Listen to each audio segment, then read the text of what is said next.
Una estupenda corte llena de lujos, una belleza que quedó retratada por el Pinturicchio, una mujer que constituye toda una leyenda, y la mayor parte de esa leyenda es negra, pero que en algunos sitios fue considerada santa y que demostró la prueba de la historia y de la veracidad, que no fue ni tan buena ni tan mala, pero que sobre todo fue una mujer víctima de los designios de su padre y de su hermano. Una ficha en un tablero de ajedrez que fue movida al gusto de estos dos hombres que manejaban muchos intereses políticos y, por supuesto, mucho poder. Lucrecia Borgia, de quien hemos hablado ya en un programa anterior y de quien hoy continuamos su saga de vida.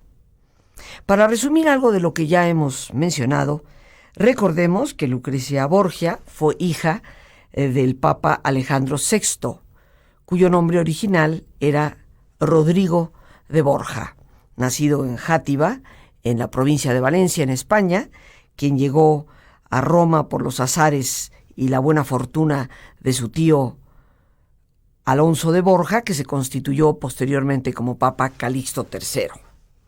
Rodrigo de Borja, con el nombre italianizado a Borgia, como hoy los conocemos, se convirtió eventualmente en el Papa Alejandro VI. Y junto con Vanosa Catanei procreó varios hijos: Juan, duque de Gandía, el mayor; César Borgia, conocido personaje de la historia; Lucrecia, la única mujer; y Jofre Borgia, el más pequeño. En ese entorno nació Lucrecia. Cuando Rodrigo Borgia ascendió al papado, su poder en Roma ya era muy grande. Decidió trasladar a su hija a la casa no de Julia Farnesio, como había yo mencionado la vez pasada, sino a casa de Adriana de Milá, en donde junto con Julia Farnesio fue educada, pues para convertirse en una dama culta, cortesana, no en el sentido que se le ha dado a esa palabra, sino capaz precisamente de atender a una corte y mostrar los modales, la educación, el conocimiento y la cultura que se requería.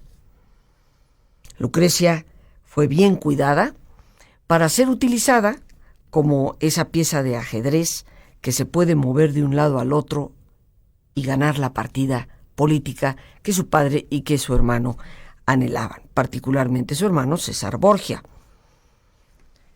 Como ya hemos mencionado, Lucrecia, nacida ese 18 de abril de 1480 y después habiendo sido educada de forma, vamos a decir, exquisita, es casada por primera vez con Giovanni Sforza, el duque de Pesaro, de quien eventualmente el padre la divorcia, alegando que el marido era impotente. Ese primer matrimonio, una alianza conveniente, porque aquel marido era sobrino del duque de Milano, Ludovico el Moro, un hombre sumamente poderoso. Cuando la rueda de la fortuna gira y Francia amenaza al ducado de Milano, pues ese matrimonio ya no es más conveniente. Aparece ahí, un poco fuera de los libros más ortodoxos, una situación donde ella es llevada a un convento y ahí se va enamorando de Perotto, el mensajero de su padre que le llevaba su correo. Se dice que de ahí hubo una criatura con el nombre de Giovanni, que por supuesto se negó en todo momento fuera hijo de Lucrecia. Primero lo quiso reconocer César Borgia y posteriormente lo reconoció el Papa Alejandro VI como su propio hijo, de madre desconocida. Giovanni, conocido también como el infante romano, pues no dejó mucha huella y su fin quedó oculto para la historia posterior. Pero también decíamos que pasada aquella supuesta aventura, la alianza con el reino de Nápoles era muy conveniente. Así que tanto el padre como el hermano determinan que casarla con Alfonso de Aragón, duque de Biseglie, hijo bastardo del rey de Nápoles, era lo conveniente para formar una alianza fuerte con ese reino que les protegería de la invasión francesa que ya descendía por el territorio italiano hacia las puertas de Roma. Efectivamente, ella se casa con Alfonso de Aragón, duque de Biseglie, y se enamora perdidamente, lo mismo que él de ella. Se solía decir que formaban la pareja más hermosa de toda Roma. Vivían una eterna luna de miel y procrearon un hijo cuyo nombre fue Rodrigo. En medio de tanto amor y ella que no cabía en su dicha, desafortunadamente algo intervino para robarle de esa felicidad y cambiar una vez más su rumbo. Cuenta la historia que en una oscura noche, transitando por las calles de Roma, desde donde Alfonso se dirigía de nuevo a su casa, y después de haberle advertido a Lucrecia que lo mejor era retirarse, irse juntos hacia Nápoles, y de no haber escuchado a ese llamado, considerando que siendo su esposo nada podía tocarlo, dicen las malas lenguas que en una de esas caminatas nocturnas, pues se encontró asaltado por un grupo de personas que lo hirieron muy gravemente y lo dejaron abandonado a su suerte.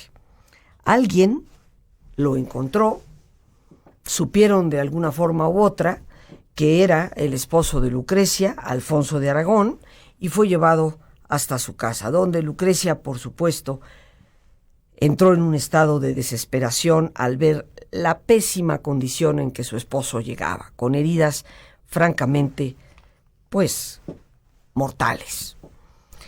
Cuenta la historia también que los cuidados que Lucrecia le tuvo a su esposo fueron tantos, tan pródigos, tan amorosos, tan cercanos, tan pendientes de su bienestar, que Alfonso increíblemente se recuperó y fue tomando de nuevo fuerza.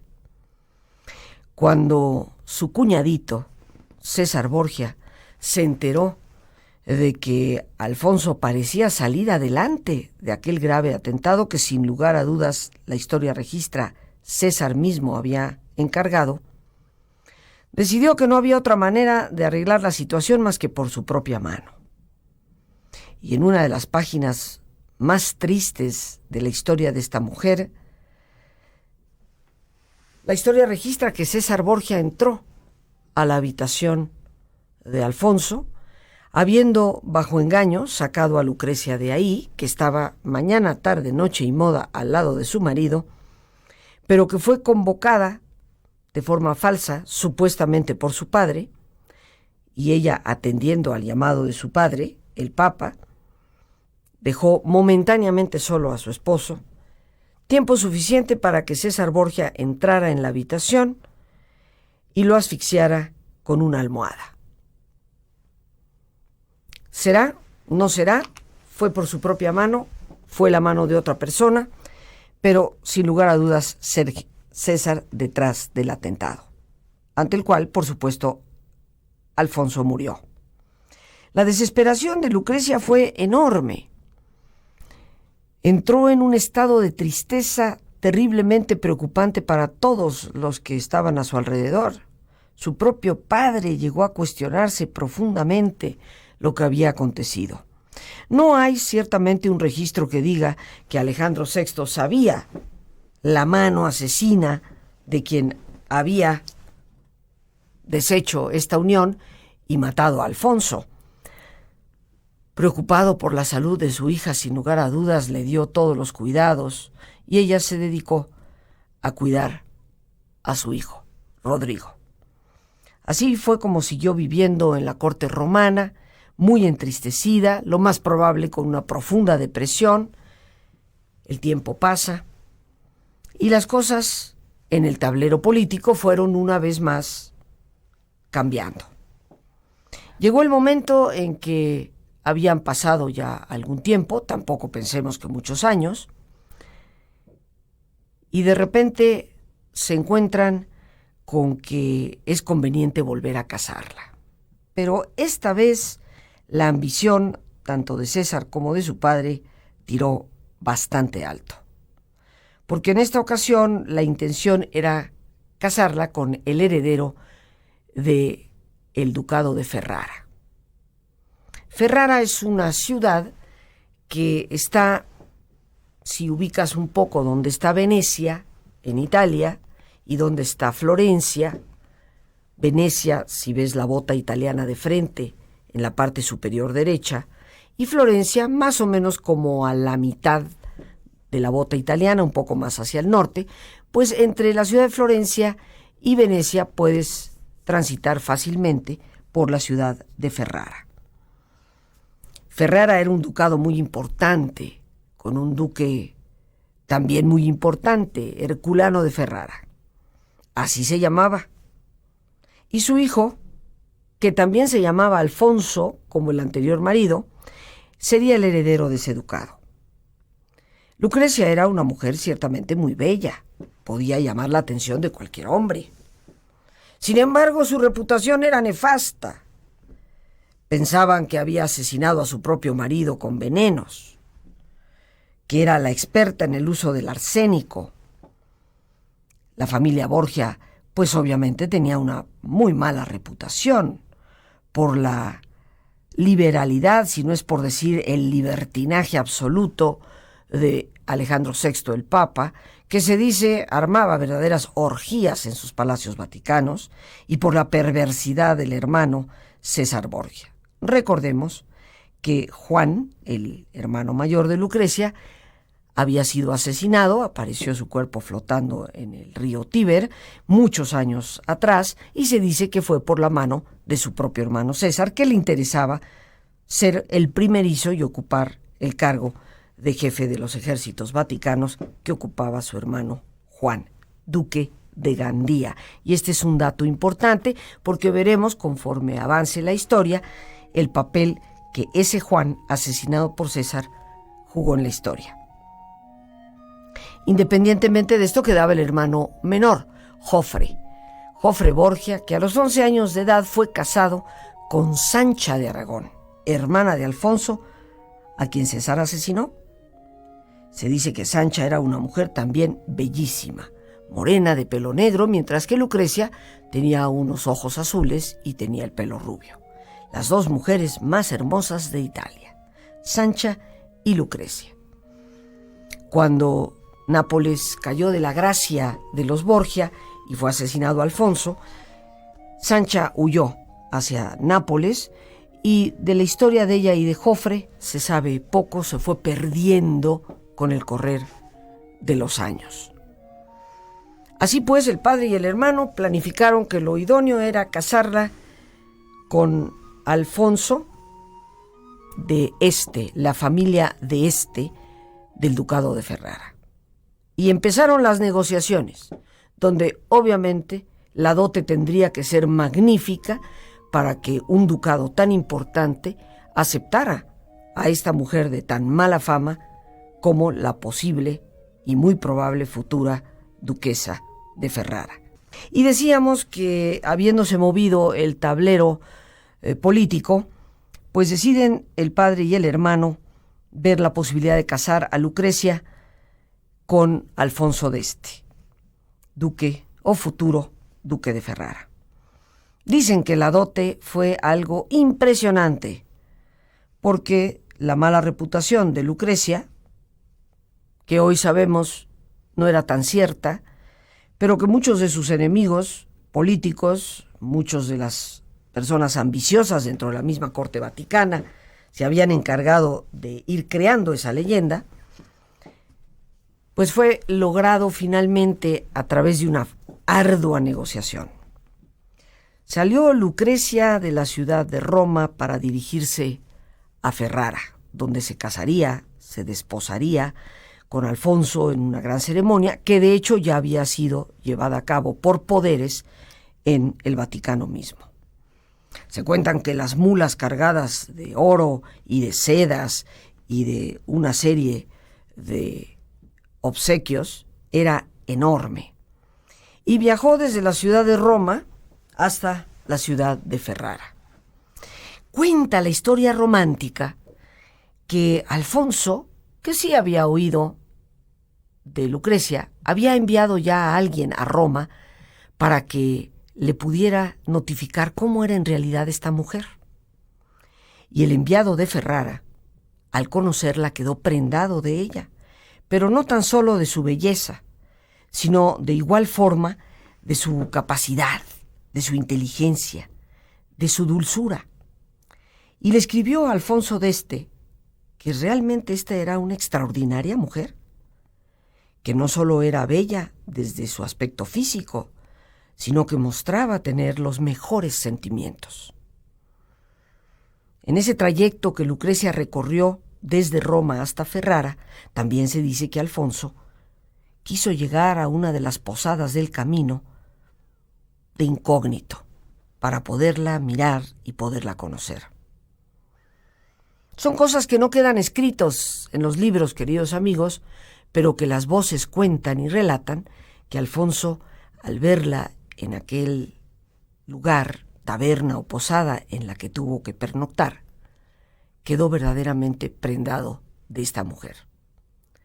Fue recibida eventualmente en la ciudad de Ferrara con toda bomba y todo plato, en el sentido de una gran ceremonia que la llevó por una barca en el río hasta llegar al gran castillo de Ferrara, que sigue estando en pie en esa ciudad, y fue recibida en los muelles por Alfonso y por su padre Herculano d'Este, y por toda la corte de Ferrara.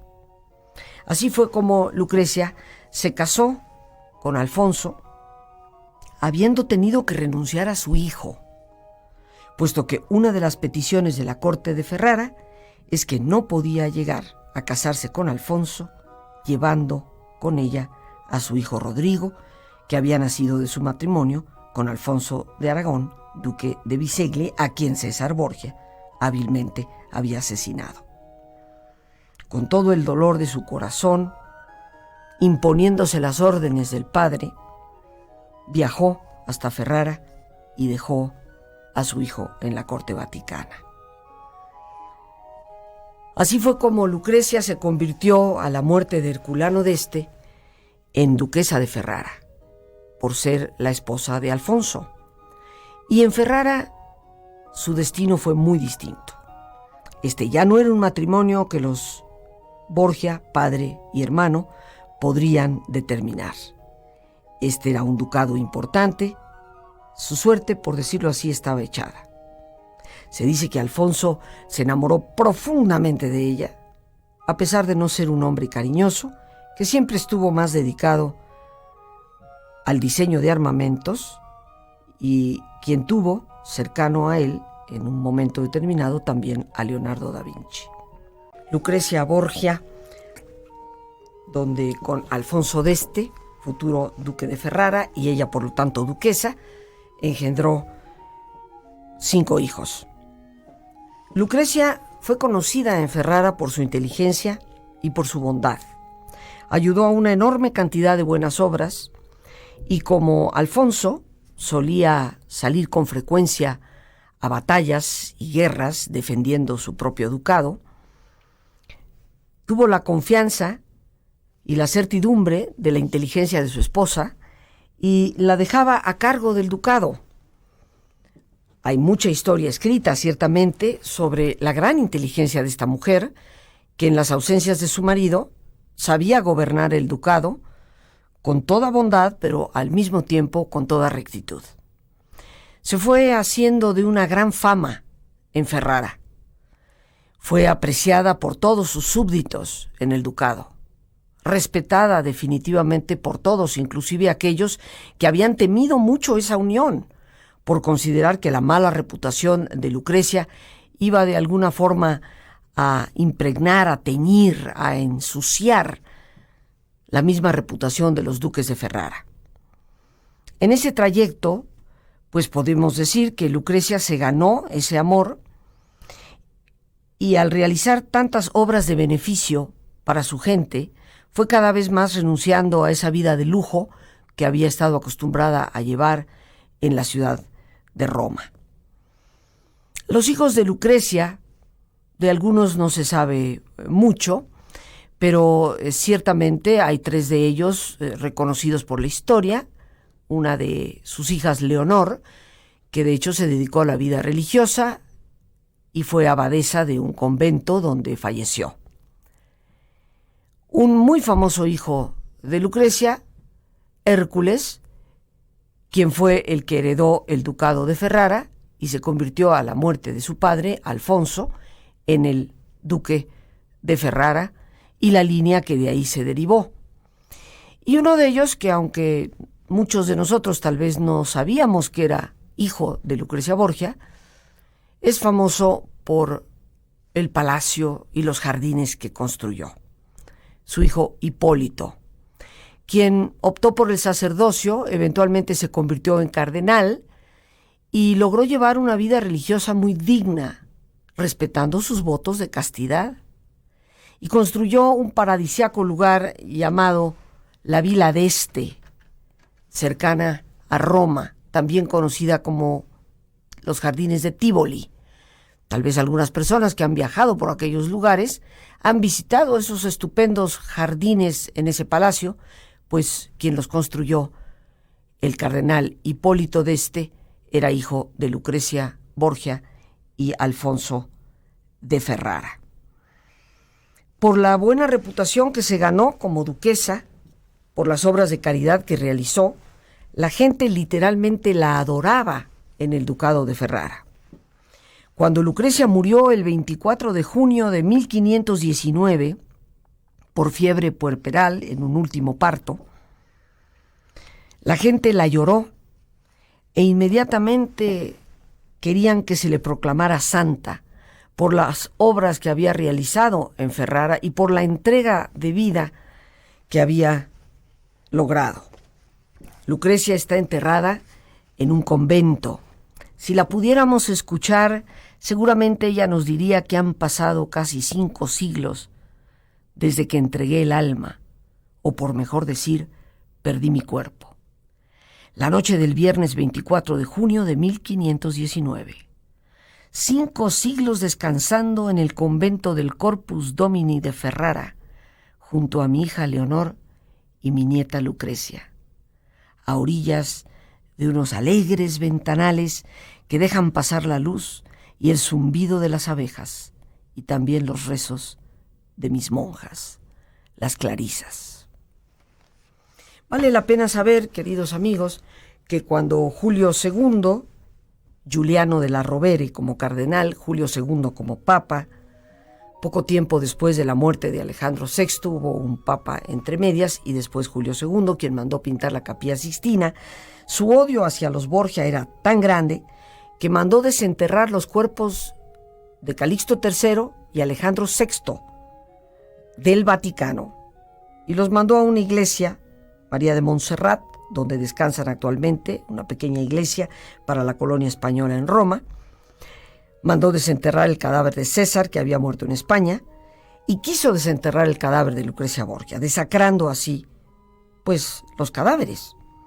Pero las monjas clarisas lo impidieron, reclamando que el cuerpo de Lucrecia se encontraba dentro del claustro. Es la única de la familia Borgia a quien se le puede visitar actualmente todavía en su tumba. Una mujer llena de leyenda, llena de todo el color que da un arco iris, pero ciertamente una mujer que fue una ficha de ajedrez en el tablero de su padre y de su hermano, y quien tuvo en sus últimos años un enamorado perpetuo, un gran poeta, Pietro Bembo, y quien, a pesar de haberla enamorado tanto, nunca tuvo el amor verdaderamente correspondido, habiéndose mantenido Lucrecia fiel a su queridísimo esposo Alfonso de Ferrara y a sus obligaciones como duquesa. yo te puedo decir, descansa en paz, Lucrecia Borgia. Las gracias a Dios por este espacio que nos permite compartir. Y el más importante de todos, una vez más, gracias por tu paciencia al escucharme, por ayudarme siempre a crecer contigo. Que Dios te bendiga.